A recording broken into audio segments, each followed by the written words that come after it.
الشیطان الرجیم بسم اللہ الرحمن الرحیم السلام علیکم ورحمۃ اللہ وبرکاتہ۔ عزیزان ملت اسلامیہ، آپ تمام اس بات سے بخوبی واقف ہیں کہ ہمارے ملک بھارت میں موجودہ زمانے میں ہماری ملت کی اوقافی جائیدادوں کے تعلق سے جو موجودہ مرکزی حکومت کی جانب سے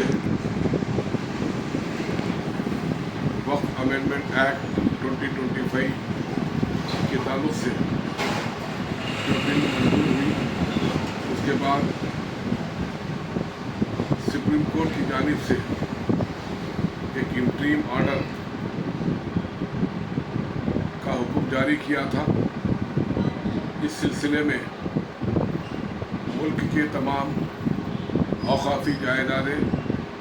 جس میں قبرستان، عیدگاہیں، درگاہ، عاشور خانے، چھلے اور مساجد کے علاوہ دیگر وقف شدہ جائیدادوں کا امید پورٹل میں اندراج کرانے کے تعلق سے 5 دسمبر 2025 تک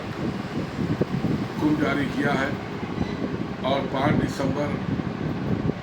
قریب آ رہی ہے، لہذا امت کے تمام ذمہ داروں سے خواہش کی جاتی ہے کہ اپنی اپنی جائیدادوں کا تحفظ فرمائیں اور ساتھ ہی ساتھ امید پورٹل میں اپنے ملی جائیدادوں کا اندراج کروائیں۔ آپ تمام اس بات سے بخوبی واقف ہیں کہ ہمارے درج اوقاف جو جائیدادیں ہیں وہ وقف یوزر کے تحت آتے ہیں، لیکن بہت سے مساجد، عیدگاہیں، قبرستان اور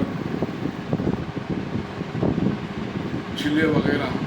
درج اوقاف نہیں ہیں۔ اگر ہم موجودہ حالات کے اعتبار سے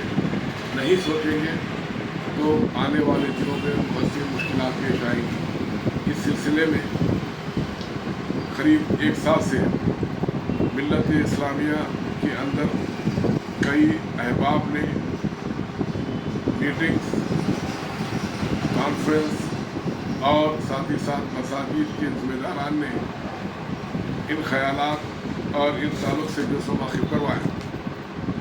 اب موجودہ حالات میں حالیہ ورنگل ضلع میں آبنوز فنکشن ہال اور دیگر اسلامک سینٹرز میں امید پورٹل میں اندراج کے تعلق سے شعور بیدار کیا، لیکن بہت سی ایسی جائیدادیں ہیں جو درج اوقاف نہیں ہیں۔ اس سلسلے میں اسٹیٹ درگاہ ایسوسی ایشن کی جانب سے امید پورٹل میں اوقافی جائیدادیں اندراج کرانے کے لیے محترم المقام حضرت سید خسرو پاشا صاحب، حج کمیٹی چیئرمین ریاست تلنگانہ، صدر درگاہ ایسوسی ایشن کی جانب سے اپنے دولت خانہ طیار افضل قاضی پیٹ درگاہ میں ایسی جائیدادیں جو درج اوقاف نہیں ہیں، جس میں مساجد اور دیگر چھلے اور ساتھ ہی ساتھ عیدگاہیں، قبرستان جن کا درج اوقاف نہیں ہوا ہے، اس سلسلے میں حضرت خسرو پاشا صاحب نے 29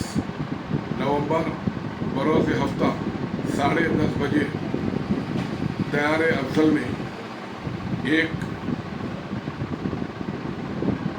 ورکشاپ منعقد کر رہے ہیں، جس میں ریاست تلنگانہ کے ایکسپرٹس، ایڈوکیٹس اور ساتھ ہی ساتھ